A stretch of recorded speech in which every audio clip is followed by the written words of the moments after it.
सुन लेना ध्यान से। 0.5 मोल वाटर दिया हुआ है, मास निकालना है, बहुत आसान है। Mole is equals to mass upon yes sir, molar molar mass. Mass. Mole कितने? 0.5। 5 मास निकालना है, और पानी का मोलर मास अगर अभी भी याद नहीं है तो क्या करना, 18 आता है। 18 into 9 ग्राम, 9 ग्राम क्यों? मास मास सर। अच्छा 18 पूरा into निकालना है, ठीक। सुनो यहाँ क्या लिखा है, 0.5 मोल। ये इधर आके मल्टीप्लाई करेगा तो मास आ जाएगा वाटर का।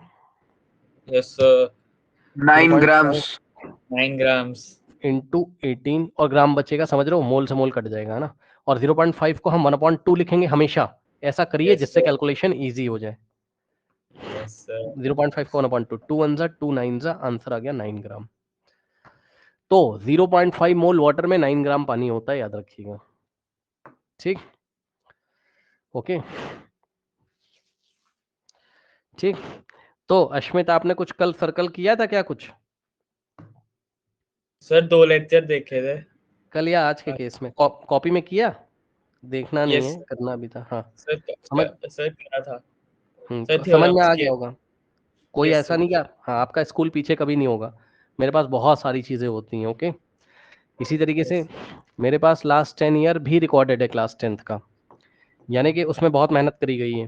ठीक है, तो वो कहीं नहीं मिलेगा। अगर कोई चाहे तो डे 1 से करना शुरू कर दे नेक्स्ट ईयर। ये सब क्या करता है, रैंक को, मतलब मार्क्स को बूस्टअप करता है बहुत भयंकर तरीके से। लोग करेंगे दिसंबर में, और तुम चैप्टर के साथ ही कर सकते हो। सर। इससे मार्क्स बूस्टअप हो जाते हैं और फुल मार्क्स आते हैं, और मेरे बच्चों के फुल ही आते ही हैं मैक्सिमम बच्चों के, मतलब जो डेली क्लास कर रहे हैं, बैकलॉग नहीं रखा आपने। अब ऐसा नहीं कि लाइव ही कर रहे हो, ठीक है, लाइव नहीं आया कोई बात नहीं, लेकिन जो प्रॉपर एक एक रिकॉर्डिंग जिसने देखी हुई है, छोड़ा कुछ नहीं है स्टार्टिंग से, है ना। फिर एनसीईआरटी फॉलो कर लिया, एनसीईआरटी एग्जाम्पलर भी फॉलो कर लिया, इतना बस बहुत है, मोर देन सफिशिएंट। हाँ, वो अलग बात है कि भाई शांत वगैरह तो मैंने आपको बताया, तो आपका पैशन है, शौक है, टाइम है, तो बच्चा लगा रहा है, ठीक है। ठीक, तो एक बेसिक कॉन्सेप्ट क्लियर करके जाओगे, फुल मार्क्स आते हैं। फुल मार्क्स का मतलब 100 में से 98 99, बहुत सारे बच्चे दिखा दूंगा मैंने, लाइन लगी रहती है बच्चों की, फुल मार्क्स। ठीक, और प्लस आपको क्लास 11th में भी अच्छा लगेगा। सर मेरे पीसीएम में टीचर्स बहुत मुश्किल पेपर डाल देते हैं सर।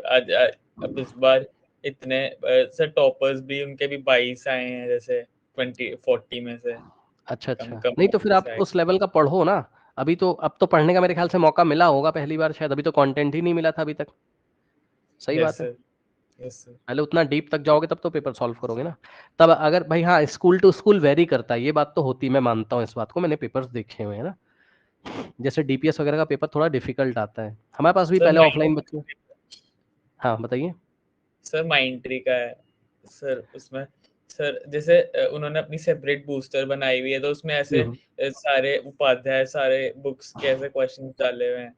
तो जैसे रटने वाले क्वेश्चंस आए थे इस बार, तो ठीक से ब्लैंक ब्लैंक हो गए थे सब। अच्छा अच्छा, तो बहरहाल फिर आपको ऐसे स्कूल्स में है अगर आप, तो आपको और मेहनत करनी चाहिए। मतलब मैंने भाई अब देखो 9th में क्या है, पेपर स्कूल से बन रहा है, कहीं इजी आ रहा है तो बच्चा खुश है।